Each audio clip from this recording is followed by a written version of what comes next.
We move into another type of law, which is natural law, which St. Thomas Aquinas says is the rational creature's participation in eternal law. And here's where it's not just a heady thing. It's not just the fact that we have an intellect and we can understand who we are as human beings and what we ought to be, but it's also that that God has put inclinations into our heart to move towards certain things that are good for us.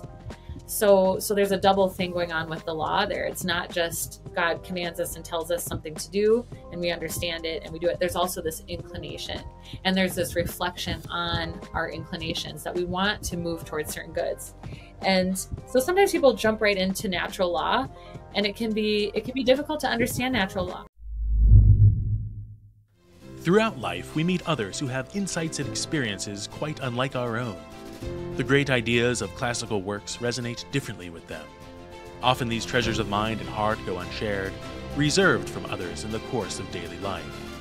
But what if we took the time to have those conversations, to sit down and recall those thoughts, those impressions upon us that moved us along our path?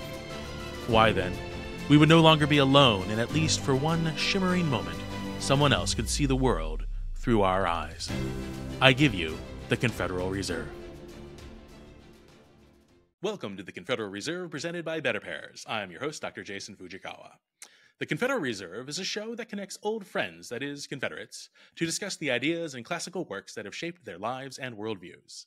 Before we get going, I invite you to like this episode, subscribe to the BetterPears channel if you have not already, and click on the bell icon to receive notifications so that you remain the first to know of future interviews and podcast episodes. If you would like to support the work of BetterPears with your Federal Reserve notes and receive fractional gold in the mail each month, please follow the link in the description to our crowdfunding program, BetterPears Leaves. Now then, the structure of our show is our gimmick we want you to mimic. Our guest for the episode will offer a classical work of particular import to his or her life. What ensues is a conversation that uncovers insights and offers new perspectives on old works. It is a conversation between friends, which is the building block of the cultural renaissance that BetterPears seeks to foster. Our guest today is Dr. Kristin Towle. Kristin is a lifelong Catholic, a wife and mother of 8, and professor of theology. She taught for nearly a decade at the St. Paul Seminary in Minnesota. She is currently chasing after twin toddlers, giving occasional lectures, reading and studying in the margin of her days, and running a vacation rental cabin, which I hear is a great place to listen to BetterPears offerings. It is my great pleasure to welcome our guest today on the Confederal Reserve, Dr. Kristin Towle. Welcome, Kristin.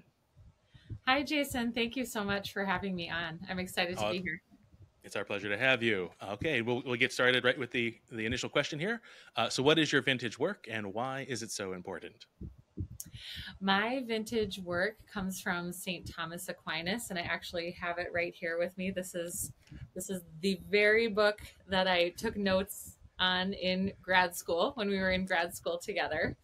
The blue hardback, yes. Yeah. This is the Blackfriars translation of St. Thomas Aquinas' Summa Theologiae, and it is the Prima Secundae Pars, and it is well into it, as you can see here. I'm sorry, it's a little backwards, but it's the Treatise on Law. So towards the end of it, I'm trying to show you that, sorry. So law, we're going to talk about law today.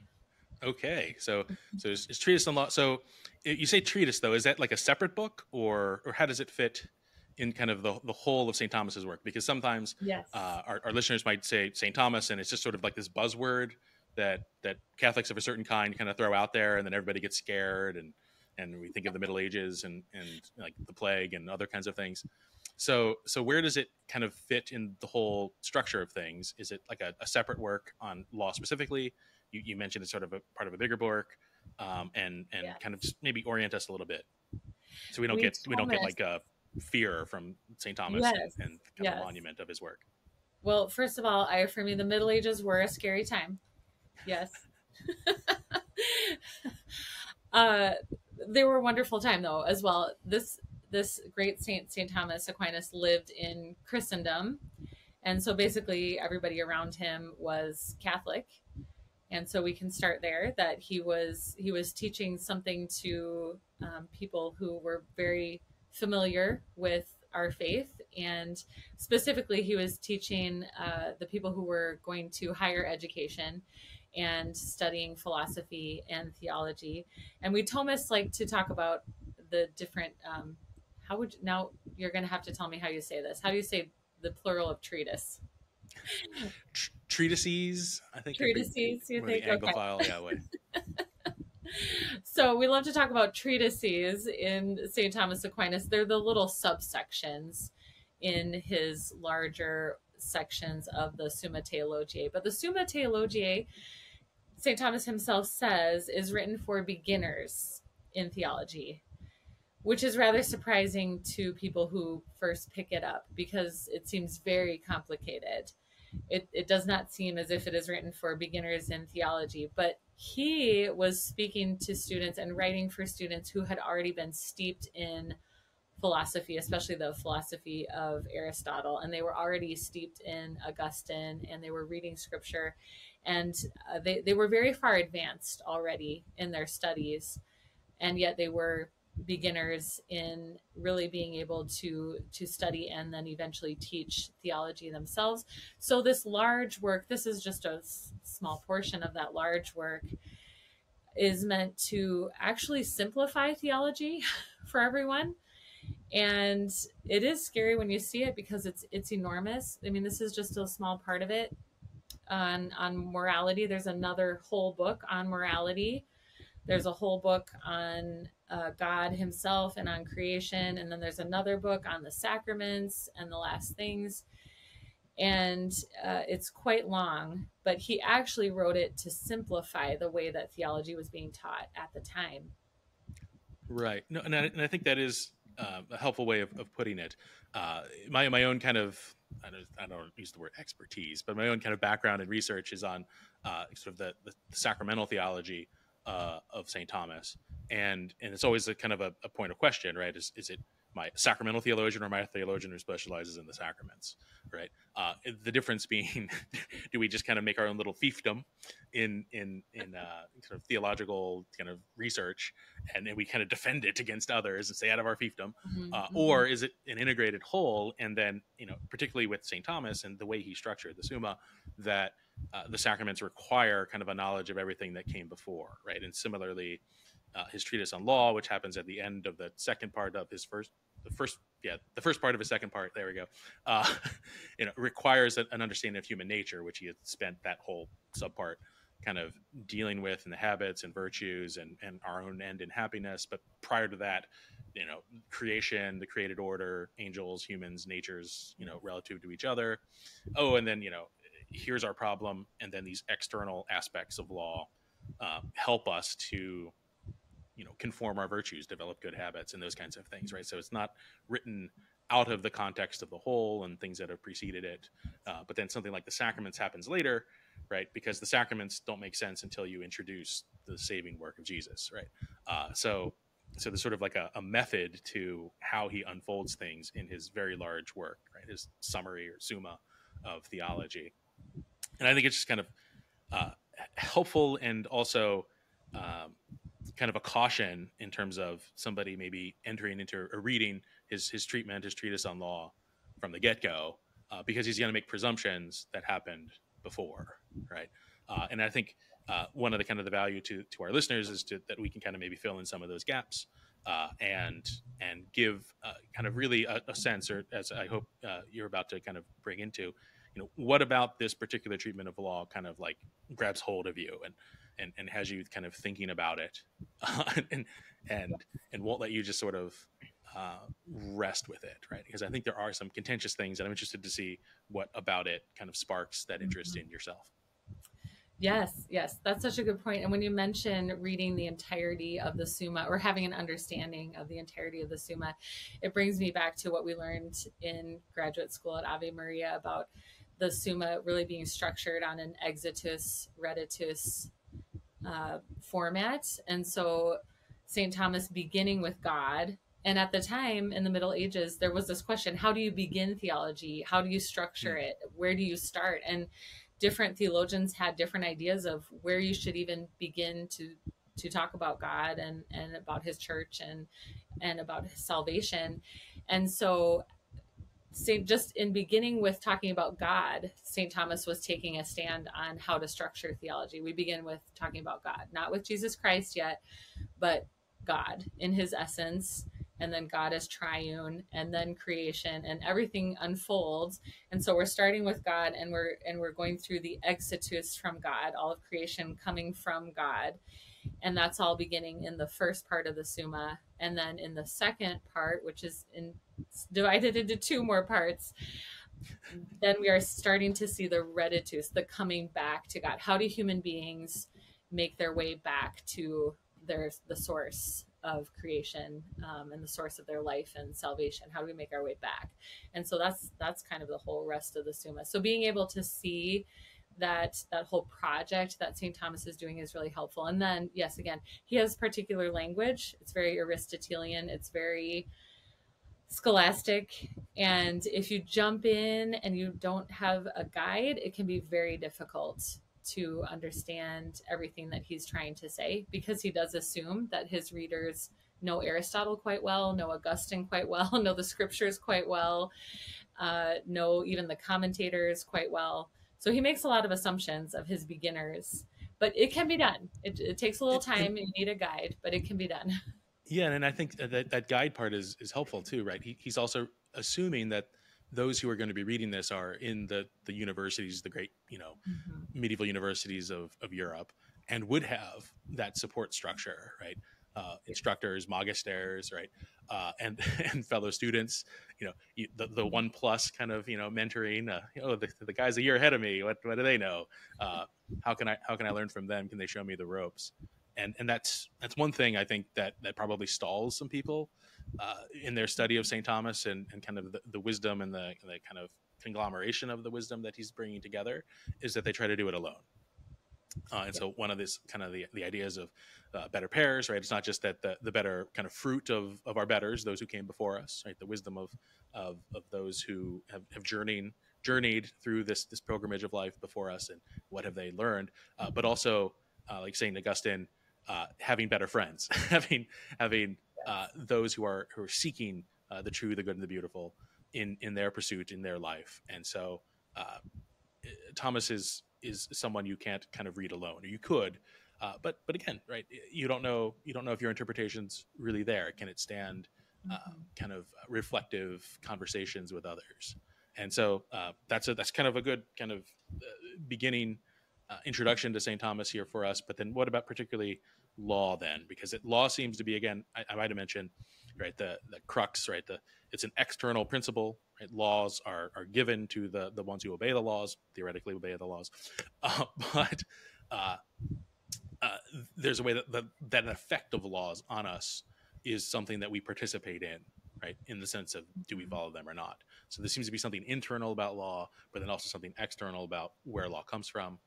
So how does that maybe fit into what excites you, what interests you in this treatment? Yes, I love St. Thomas's treatment of the law. And it is because it really does fit so well into his understanding of human nature and really happiness. He begins this whole second section by speaking about what is our final end, what is our happiness, what are we moving towards? And then all of morality and our spiritual life are in the context of, we are trying to move towards that ultimate happiness that God wants to gift to us, that final union, perfect union with the triune God in heaven, that is shaping everything that he is saying about morality, about virtue, about sin, about what we ought to do, what we ought not to do. And it shapes everything that he says about law as well. Also, he recognizes that on earth, there is a type of happiness that we are pursuing. And he's very philosophical and Aristotelian when he treats of our happiness on earth. And so law also fits into this understanding of, we are striving to be happy and fulfilled as human beings on earth, and then in preparation for this gift that God has given us of final happiness in heaven. And so actually the way that he starts out his introduction to the treatise is, he says, we have now to consider the extrinsic principles of acts, of our human acts, of our freely chosen acts that we do. Now, the extrinsic principle inclining to evil is the devil, of whose temptations we have spoken in the first part. But the extrinsic principle moving to good is God, who both instructs us by means of his law and assists us by his grace. And so he just brings us back to this overarching picture that he has of morality, that we are moving towards an end. And how do we get there? How do we get towards that end? And there are internal principles, and that he largely speaks about our intellect and our will, the ability to make choices, and that these choices really have to be shaped by the development of virtue. And so he spends most of the first part of this book talking about virtue. And he also talks about our passions, how our passions play a part in moving us towards the good. And now he's saying, not only do we need to talk about what is within us that moves us towards the good, moves us towards that final happiness, and even our temporary happiness on earth, but what are the extrinsic principles? And it's God leading us, guiding us through law. And so law is really put in the context of happiness, which I think is just amazing, because at least in our Western culture, I think we have an interesting relationship with law. We want things to be fair. We want things to be just. We also, especially in the United States, do not want to be inhibited, right? So I don't think Americans easily sing the Psalms about law. Oh, Lord, how I love your law. It is so wonderful. Your law, night and day, I meditate on your law. I don't think that's easy. That easily comes out of our mouths to say that we love the law. So on that point, though, right? While there is a kind of liberty focus of the American experiment, there's also a desire for fairness, and then you run into with law, kind of this, the divine assistance of law. And when you think of divine assistance, you think, well, God is omnipotent. And so therefore, why does it seem that this divine assistance is unable to rectify the problems of lawlessness, right? Of transgressions, right? That transgressions of the law go unchecked. Like, you get sort of a theodicy problem, right? If God is all powerful, then why can bad things happen, or why do bad things happen? And it seems that the law is a divine kind of ordering of things, right? Commands. We see that in like revealed law, the Ten Commandments, or the Old Law, the New Law. We see this in the natural law. We understand this to be the case in divine law, in the way that God governs himself. But how can there be rebellion in the human family if this external aid by this omnipotent person giving aid, right, or persons giving aid is happening? Like, it seems to be some insufficiency in God's law. That's in that sense. This is the great question that we are always wrestling with, right? Converts wrestle with it. Lifelong Catholics wrestle with it. The professors and the students, we all wrestle with this question. Why in the world did God create us in such a way that we could choose against him? And I think it takes us back to the book of Genesis, which is also where we begin with law as well. It just takes us back to the beginning. We look at Adam and Eve and we see their fall. We see how they were given everything, all the fruits of the garden. They were given the ability to name all of the animals. They were given this wonderful communion with each other and communion with God, and they threw it away. How on earth did this happen? Why is it, and why does it continue to happen? And, the theologians, I think we just go back to affirming things and saying at the same time, we can't fully understand why this is this way, but we affirm that God created us with intellect and will, and with the ability to freely choose. St. Thomas brings that up over and over again in the Prima Pars, in the Secunda Pars. It's how he begins the Secunda Pars. He says God created us with the ability to make choices, and so therefore now we have to talk all about morality, the choices that we make. Why does it pan out that there is so much thwarting of the law, so much thwarting of our own freedom? I mean, God has the total answer, but we as theologians can say, because God wanted us to freely choose the good and ultimately freely choose friendship with God. We aren't like the squirrels and the cats and the trees just automatically moving towards our end. Actually, God made us in such a way that we have to choose to walk towards our end. It's a great mystery. Yeah, no, on that note, though, as you were kind of talking, I was thinking about how you've mentioned sort of, the Aristotelian kind of foundation of St. Thomas's morality, right? And largely his understanding of sort of virtue acquisition, how we develop habits, right? That good moral acts beget a disposition to performing good moral acts in the future, and that becomes a second nature, right? Of us is sort of our own nature, which would be sort of fallen, right? But that through the cultivation of virtue, we can improve that second nature, improve that nature as a second nature. And yet, right, Aristotle seems to grapple with the problem of sin, right? It's sort of like an intellectual kind of like infix that he and Plato and, and Socrates and the pre-Socratics, because everybody before Socrates is pre-Socratic apparently, are kind of wrestling with. Well, maybe people do immoral things because they just don't know that they should do the moral thing, right? That ignorance is kind of the only sort of excuse, reason, plausible reason given for why good people do bad things, right? Or wicked people do bad things. And sort of the understanding of sin, right? Of a sort of a deficiency in our nature, of choosing lesser good, right? In the order of goods, allows sort of the Judeo-Christian world to recognize sort of the truth of the matter, the truth of the situation, that also allows for an understanding of kind of how that problem gets fixed, right? Because if you don't accurately address the problem, sort of a deficiency of our nature, right? A dimness of the intellect and a weakness of the will, and you're trying to fix it just by increasing our knowledge, you're not really going to address the issue, right?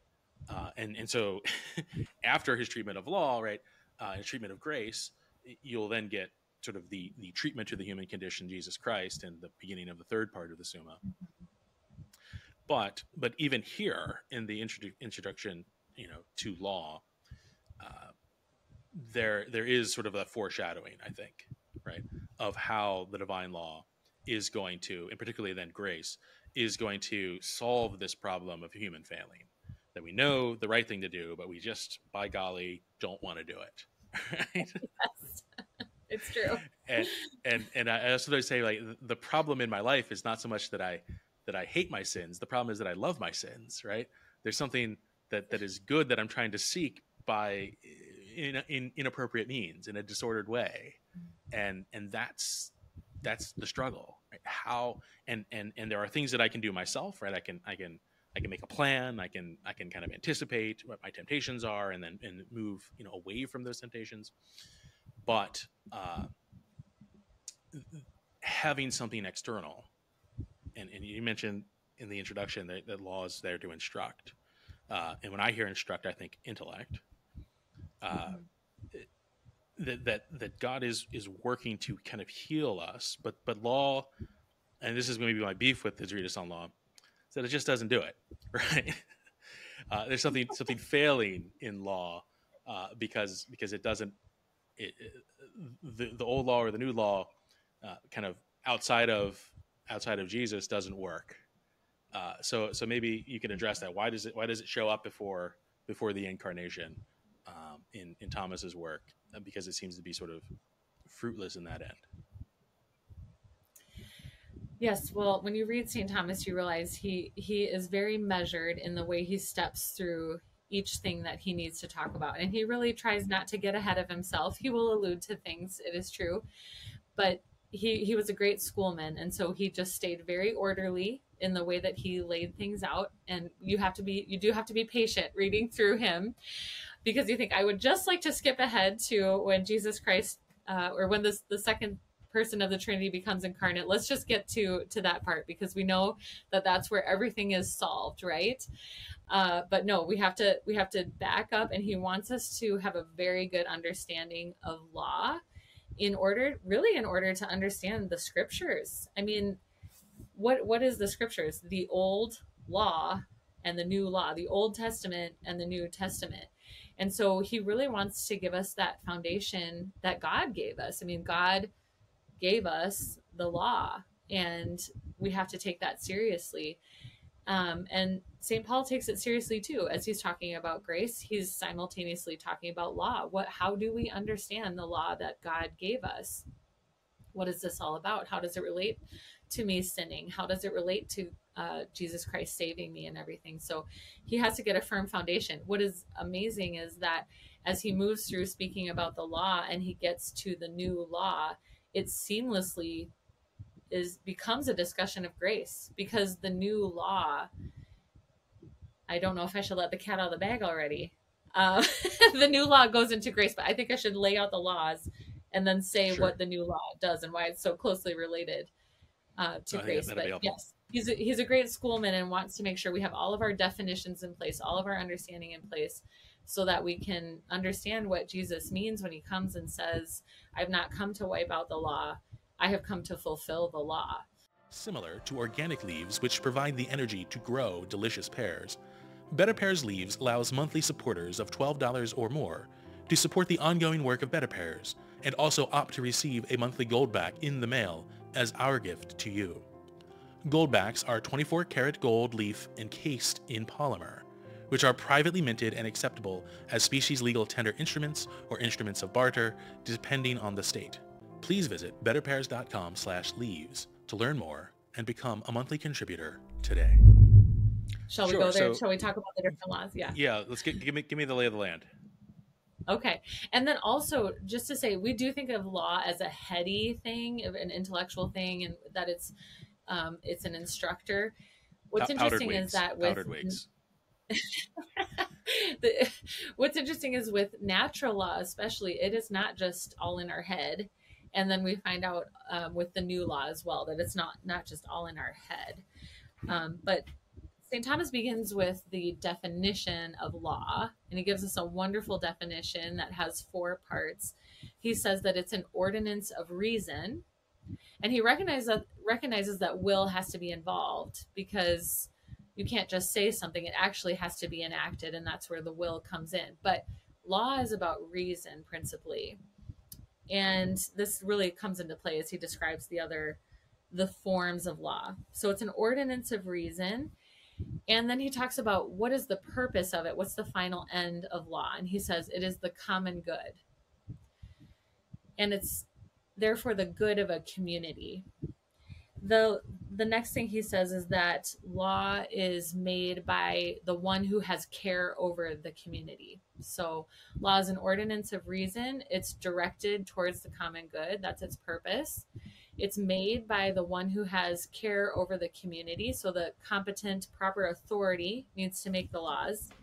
And then finally, it has to be promulgated. Nobody can follow it if they don't know that it's a law, right? So that's a very integral part of the definition. So then when you have this definition, you can begin to apply it to the different kinds of law that we see. And he begins with eternal law. And so what is eternal law? Well, it's an ordinance of reason. And whose reason is it? Who has care over the community? It's God. God having care over the entire community of creation, everything that God has made.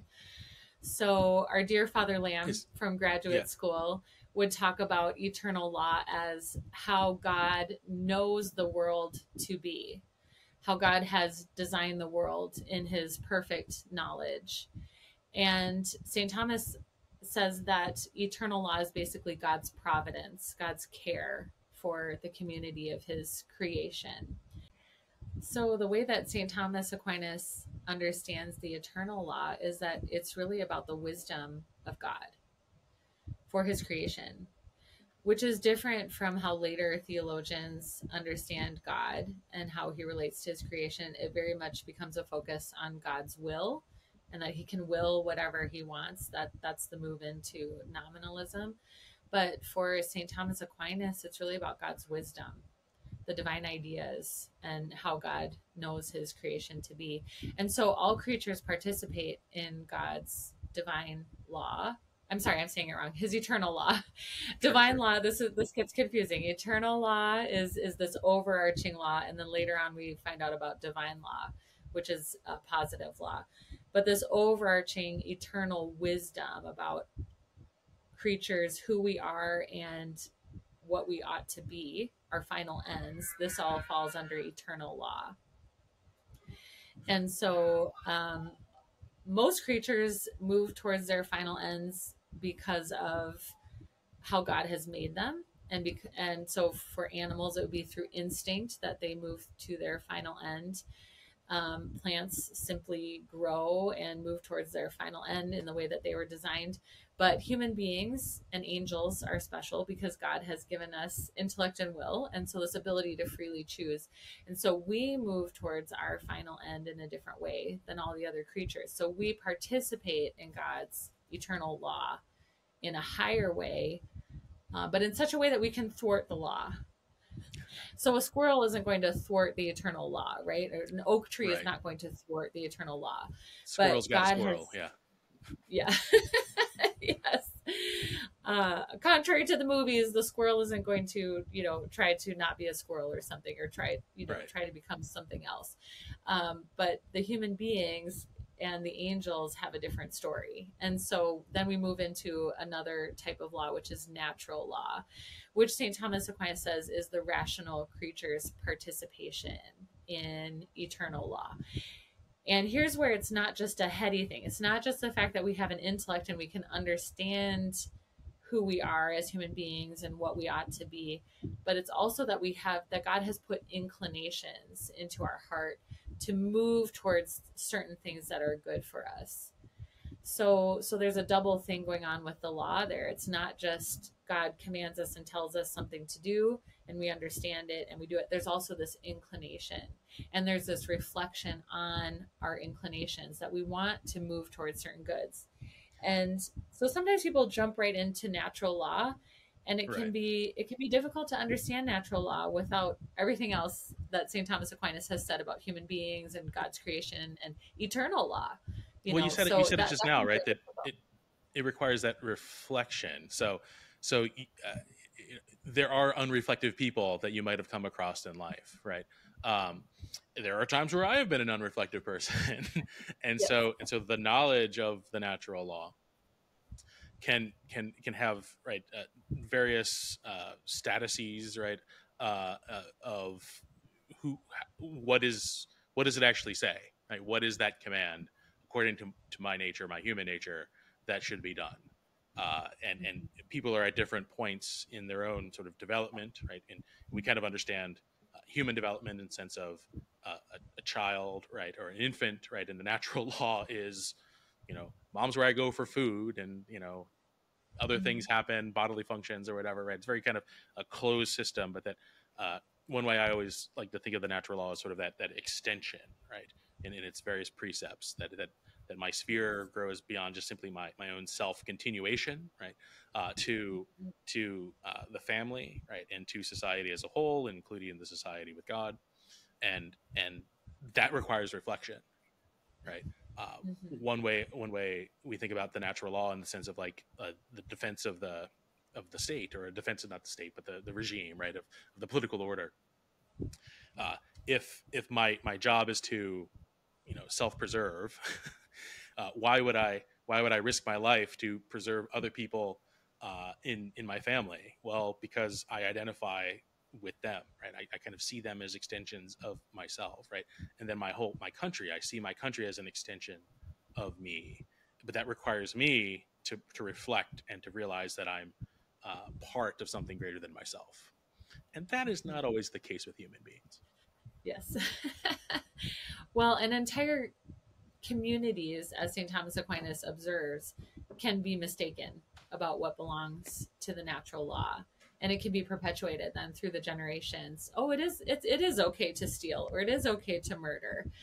So even though the natural law is written on our hearts, and St. Thomas Aquinas is very firm in saying it cannot be in any way taken away from us. It is always written on our hearts. We cannot wipe it from our souls.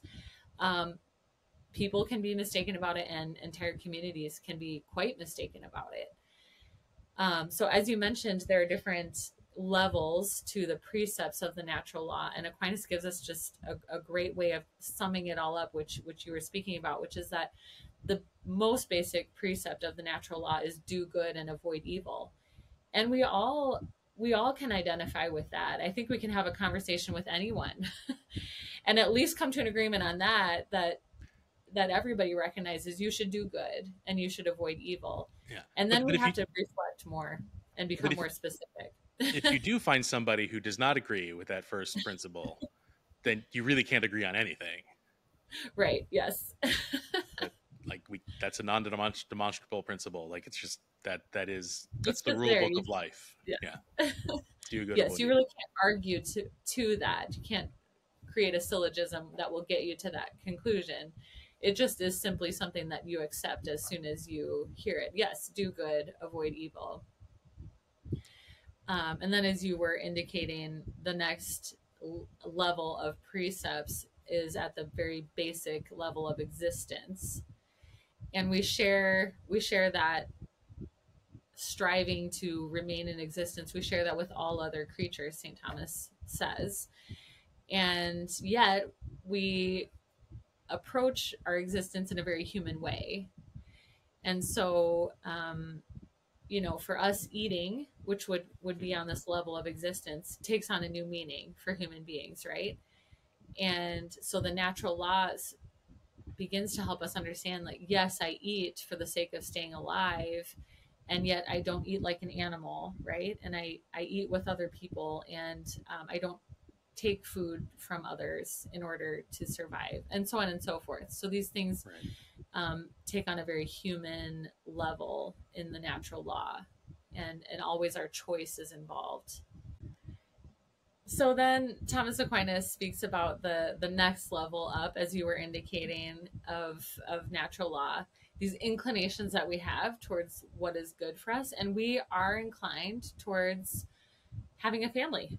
That is what is good for us. And so we naturally want to move towards that. So by reflecting on that inclination towards wanting to have children and raise them up in the human family, we can start to come to precepts about what we ought to do as human beings in terms of coupling and having children and educating them. And so that's the next layer of the natural law precepts.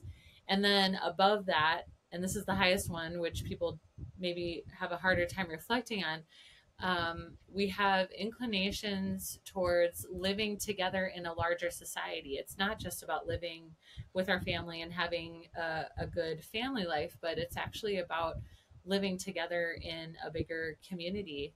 We are actually inclined towards that as human beings. Now, not everybody has thought that. There have been many philosophers and thinkers who have said, no, we want to be individuals and we want to just be on our own, and society is not a natural good for us. It's not a natural thing towards which we tend. So I think it's very important to highlight that living together in society, according to how Thomas understands us, is a good that we are wanting to strive towards as human beings. We are social beings. And then finally, at the very top is an inclination, a true natural inclination in our heart, in our soul, to know the truth about things, and especially to know the truth about God. And that's really important to establish for a lot of theology, and especially in terms of natural theology, that religion isn't just a supernatural thing, but actually there is a natural movement towards knowing God and worshiping God.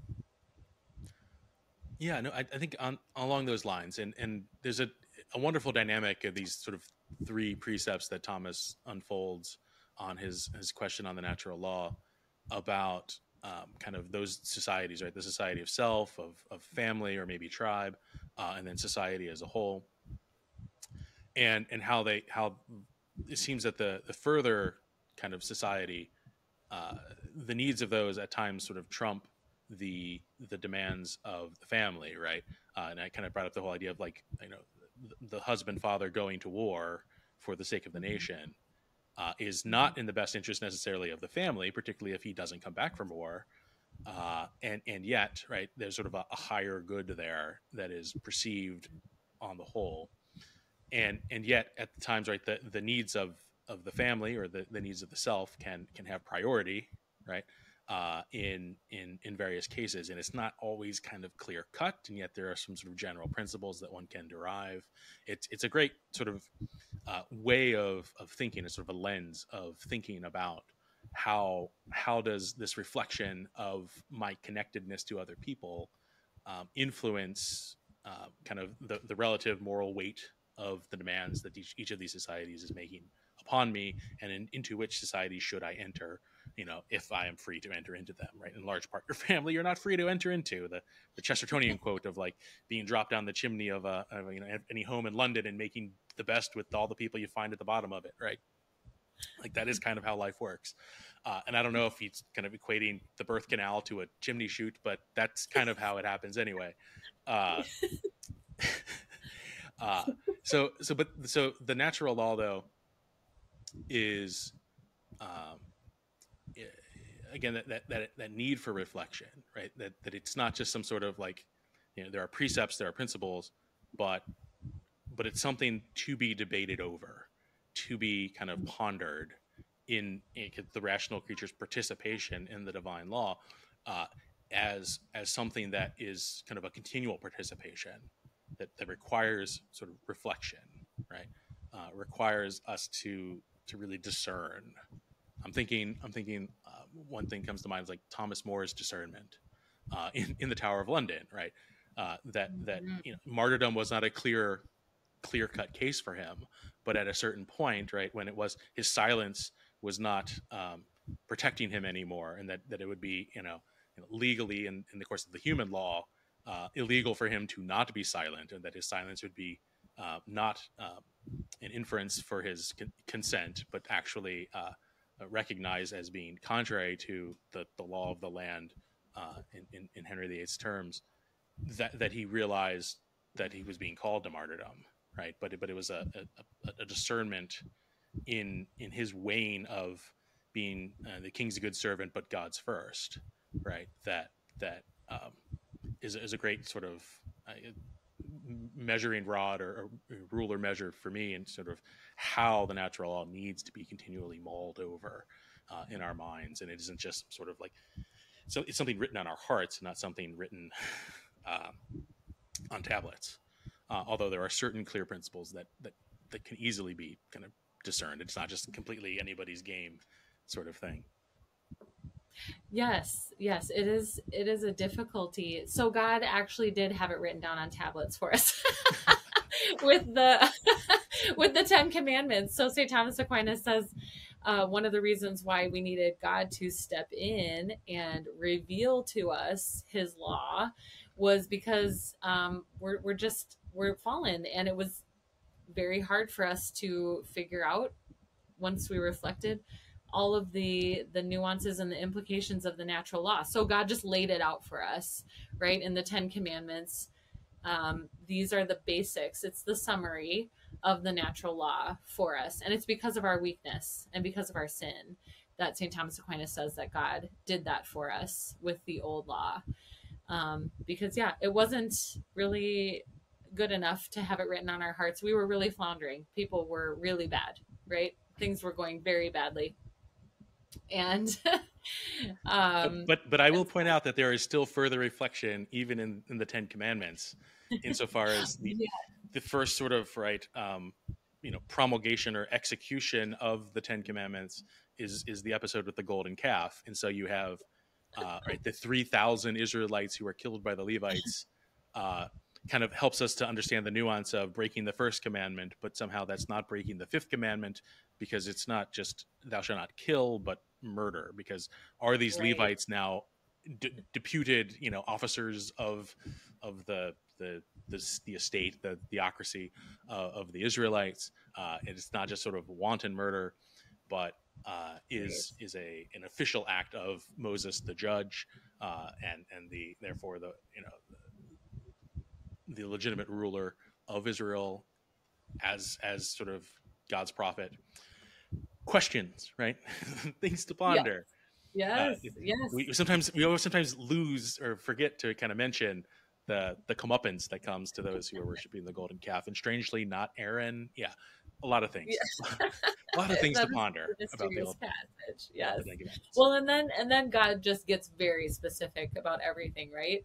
Wear these robes, build these things with these measurements, and so that's where St. Thomas goes into the ceremonial precepts that are in addition to the moral precepts of the old law. And then would also would those be the more like scintillating passages in St. Thomas about the moral precepts or the ceremonial precepts of the old law? It's like all the juicy stuff. Yes, cut the wood in precisely this way. Everybody's favorite part of, the Old Testament, right? Trying to get down what exactly a cubit is the elbow to fingertip, and is that the standard unit, or is that just bring in Sal because he's got a shorter arm and we can sell more? Like, yeah, okay.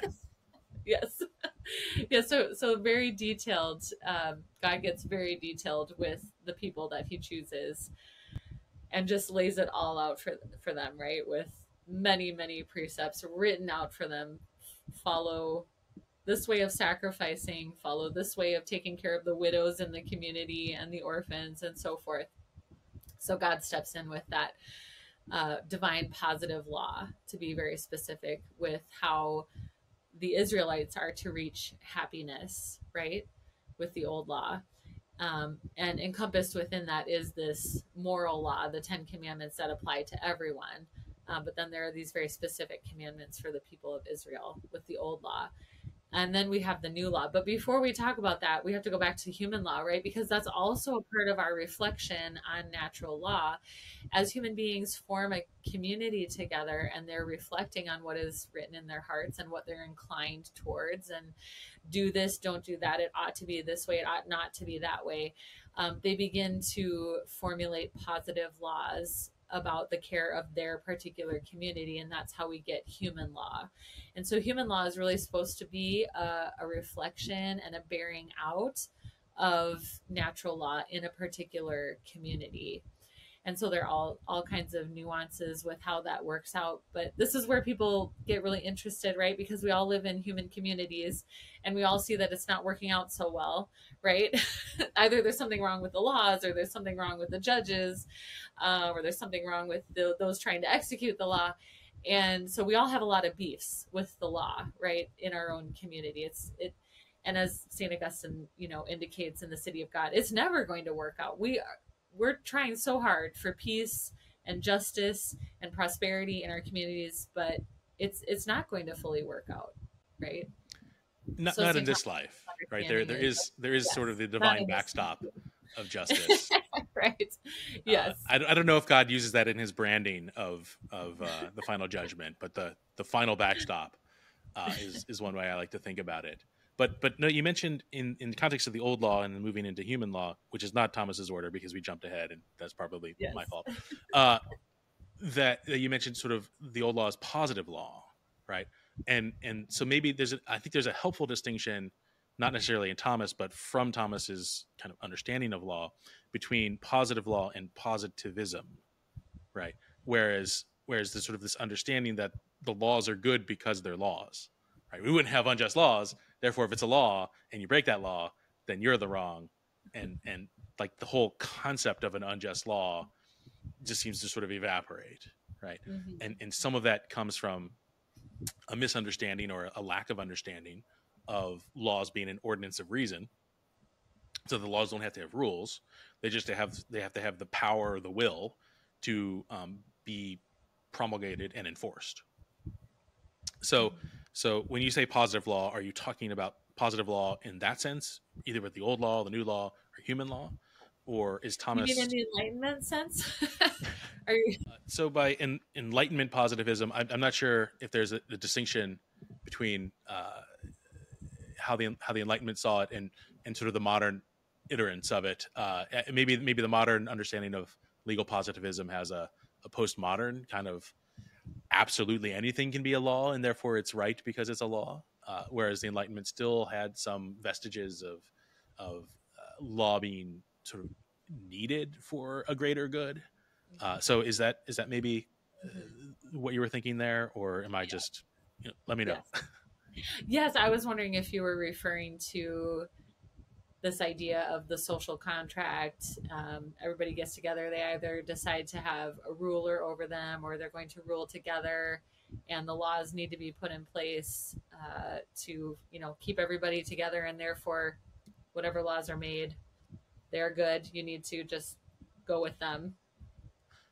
Yeah, that's actually I think I've been in a recent discussion as well, where you kind of see Hobbes kind of that interchange between Locke and Rousseau being, not to that extreme of the Hobbesian war of all against all, where it does seem to be more of I want to say it's like a Nietzschean construction of just the will of the majority, the will of the Uberman, right? Kind of enforcing the political order upon the last man. And so sort of the Enlightenment, I think, is born out of, hey, we're still benefiting from the advances of Christendom. We have a general kind of palette of what a well-run moral order is. And so our positivism is still in that same vein, and hadn't been conceived as just radically, if the majority just makes a certain kind of person or a certain demographic or a certain kind of belief illegal, then that's what holds, right? And we see this in kind of the murderous regimes of totalitarianism, sort of communism in the 20th century, now in the 21st century, and that is a question, right? We might come to a question of law with this understanding of the ordinance of reason, but I think the wide swath of humanity doesn't have that. Doesn't have a reason undergirding the meaning of law and the legitimacy of law, and that law is simply what a more powerful institution has imposed upon me, and therefore either I have a strong-willed disposition to reject that law, or I have a lesser-willed disposition to either kind of just obey it or tolerate it, and wait for the opportune time in which to perhaps overthrow it. Yes, this is where it gets really interesting. So just to go back to the distinction that you were trying to make, when we speak about divine positive law or human positive law, the classical understanding would be going back to the Latin of, positum, what is posited, that there are specific things put forward as you need to abide by this, or you need to not do this other thing. And so it's more of a neutral way of speaking about the law, and just saying that it's laws that are very specific in what you ought to do and ought not to do. Okay. I'm losing you a little bit. Yeah. So one way. I see you again. Okay. One way to think of it, one way to think of the positive law of human law, or the way that human law needs to be posited, is like speed limits, right? You're not going to get a speed limit off of the natural law. Well, we get principles right. Of, okay, we should be able to, travel at some velocity along common roads, but that travel should not jeopardize the safety of others. There's a question of whether you should be able to jeopardize your own personal safety, but the general idea of reckless transportation, staying on your side of the street and those kinds of things, those are principles that human law tries to instantiate in a reasonable way, yes, distinct from just any old thing, right? Just like that there are sort of principles of natural law needs established into human law, but there's also limits to human law, right? You can't realistically punish every infraction of the speed limit, although some countries are trying to. with the advent of technological advances, and I don't think that's going to win out in the end, right? In the various social credit scores of various countries in the East. So I think in the long term, that kind of desire to rigorously impose human law to be the only law uh, will I think fold to the broader understanding of law, uh, divinely ordered in the long run, at least. Yes, so that's a really good point about the speeding laws. It's a really good example of us reflecting on what is already written on our hearts in terms of the natural law to stay in existence, to be safe, to take care of our families, to live in a community that all bears out in this specifying of the law. Do this, don't do that, in terms of how you travel down the roadway, the common roadways in your vehicles, what speed you can go at and so forth. And then your other point about these communities and nations that try to legislate everything and try to punish everything. St. Thomas would say that is actually very misguided. A community should not be doing that with the laws. We cannot actually legislate people's interior lives. Only God can do that. That is not in our purview as human beings. And furthermore, even with external actions, which is what the human law needs to be focused on, even there, a community should not try to legislate everything and bring everyone to justice in every way.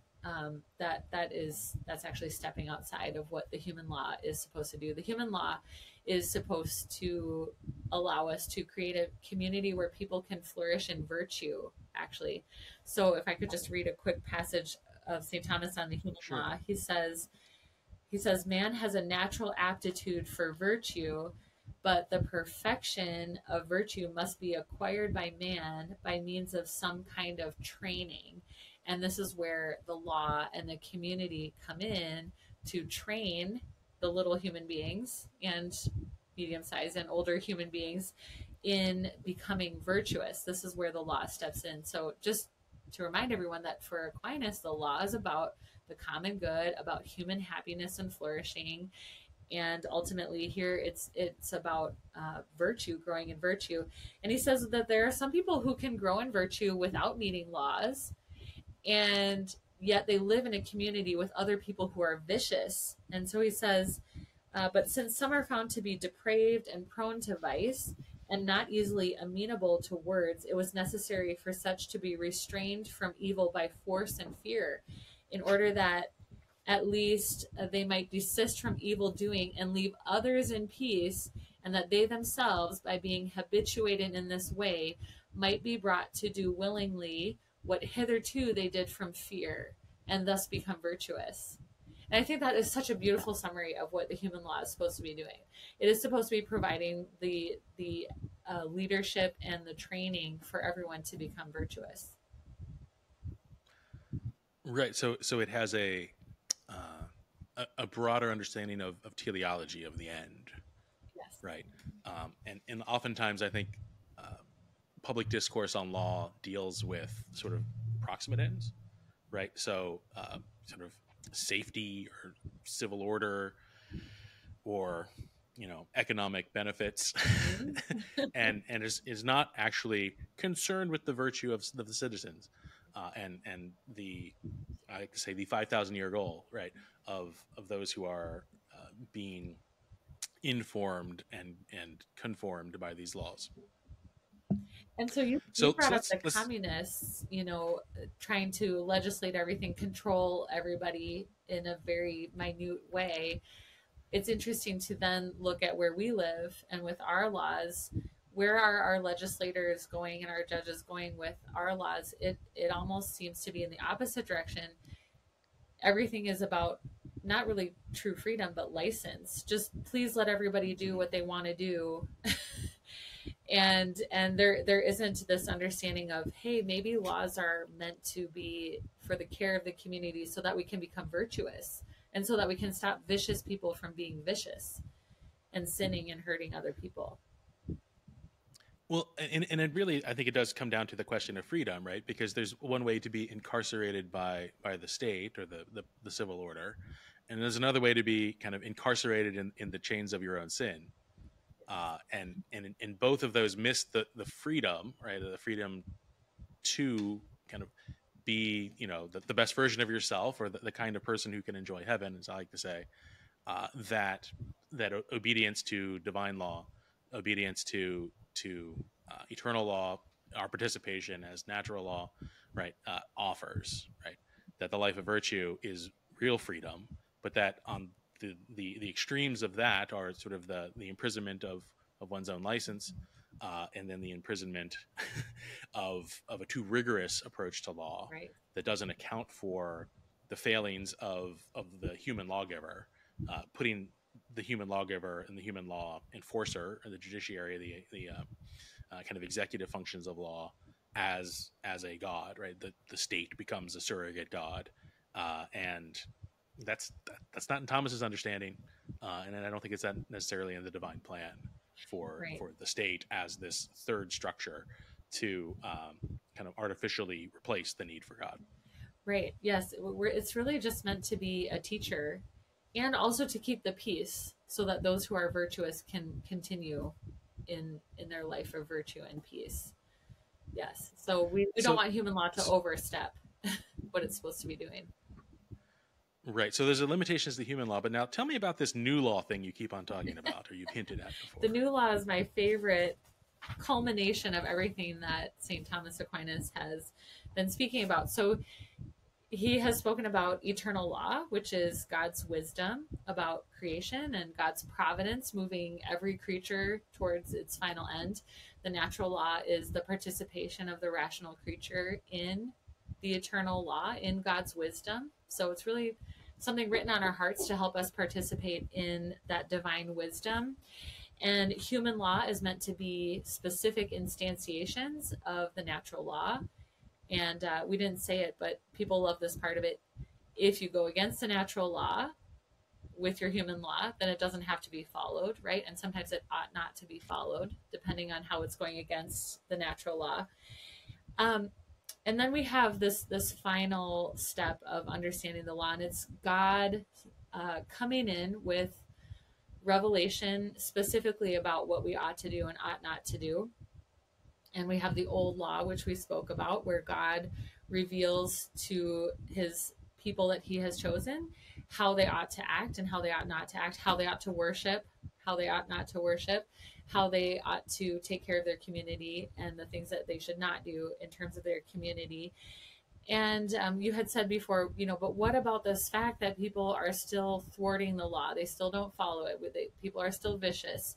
It's meant to be a teacher for us. It's meant to guide us to our end. And yet so many people, we are falling short. We're not getting there. We're not enjoying following the law, even though the psalmist wrote beautifully about loving God's law and wanting to follow it. What is the missing piece? And the missing piece is God's perfect revelation in Jesus Christ in bringing the new law. So we have the old law, the Old Testament. We have the new law, the New Testament. Christ is the new lawgiver who fulfills, who culminates the old law.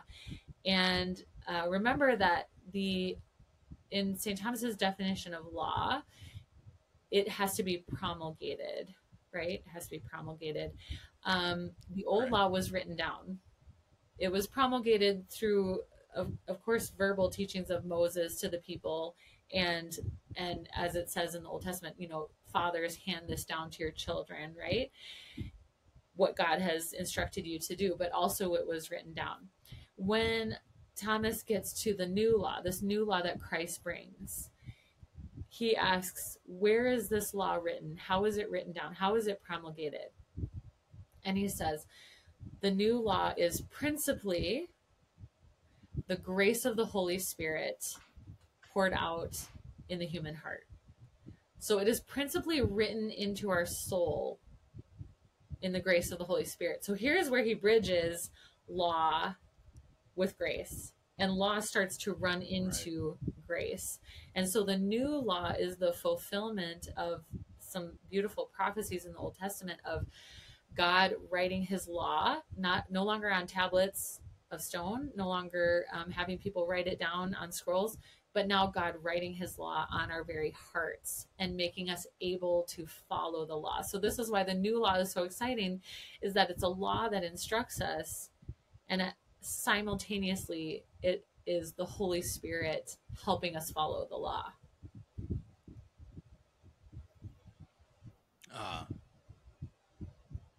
In a way, one way to kind of see that perfection, right, is not only kind of a healing of the intellect in the classical sort of Platonic Aristotelian problem, right, of kind of giving us a true north or way of understanding what is true, good, and beautiful, but then also kind of an emboldening and confirming, an empowering of the will to resist, right, disordered desires, to right, participate in the life well lived, and not to always kind of be white knuckling it, right, but to be kind of be passive to the indwelling of the Holy Spirit, to be passive to the logos, right, the right reason living within us, to then outwardly express that, right, to kind of receive not only the law in terms of its binding force, but to receive sort of this new law as kind of a deputization, right, and a recognition of an office to enforce God's order, not in an officious way, right, but in a sense of working out in the history of salvation, God's will that rebellious family of humans, who in the rest of creation, along with those fallen angels, kind of have this desire to kind of not serve and to do things their own way, to kind of be brought back into the fold, right? We might have known that was the goal before with the old law, but we didn't have that additional capacity or power to bring it about, right? To bring back that reunion with God. Yes. And the other part of this new law is this emphasis on our final end. So St. Thomas Aquinas says that the old law was focused on our natural final ends in this life. It was very focused on get the people onto the land, right, the promised land, and have them live well on the promised land and continue to pass on God's teachings, in the promised land. And so it was more concerned with temporal goods. St. Thomas says, he follows St. Augustine in saying that. And the new law is focused on getting us to this highest good that is actually a gift to us. We don't deserve it as human beings. It's not part of our natural fulfillment as human beings. This final good of union with the Father, the Son, and the Holy Spirit forever in heaven. And so the Old Testament is trying to lead us to the New Testament, the new law, which is trying to lead us to this new higher happiness than we ever could have imagined, right? God has offered this new gift to us, and he has to teach us how to get there. And so that's the other part of the new law, is that it is really helping us to move towards what St. Paul says, what eye has not seen and ear has not heard, about what God has promised for those who love him.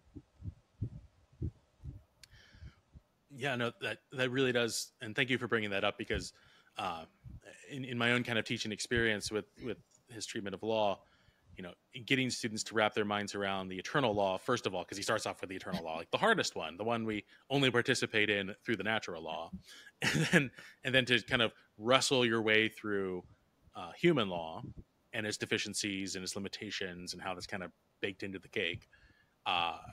Kind of maybe skip over some ceremonial precepts of the old law, not the most scintillating passages of St. Thomas, and then to kind of finish up with the new law, but not to be able to kind of give it its service, because everybody's exhausted, and we maybe in this course in moral theology have to talk about grace still. Yes. Thank you for kind of pulling out really kind of the core, the heart of the new law, and letting us sort of wrestle with that today. So thank you again for all your insights here on St. Thomas's treatment of law with us. I just want to give you some time here to share your projects, what's going on with you and with our audience, and to let them know how they can follow your work. Thank you. Well, as was mentioned in the introduction, I am doing some lecturing and a bit of teaching just in the margins of my life, because I'm very focused right now on bringing up these 8 human beings, right? Yes, but I did find a way to squeeze in some translation, and so I am I'm noted as the translator of 2 books that are coming out in CUA Press. Well, they might already be out by the time somebody sees this. And I think you will have the link below, right? For those. We'll have the links in the description. Yes, the video, and they were written by scripture scholars from Spain, and so I translated them from Spanish to English. Oh, excellent. And yes, and then I'm just very focused on running our vacation rental right now, and hoping to have more people go up there and spend time in the peace and quiet up on the lake. It's a great place for families, and it's a great place for groups to get together and just kind of get away from it all and reconnect, with God through the nature up there.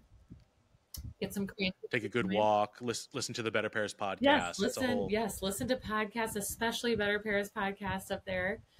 Yes. Wonderful. Well, thank you again, Kristin.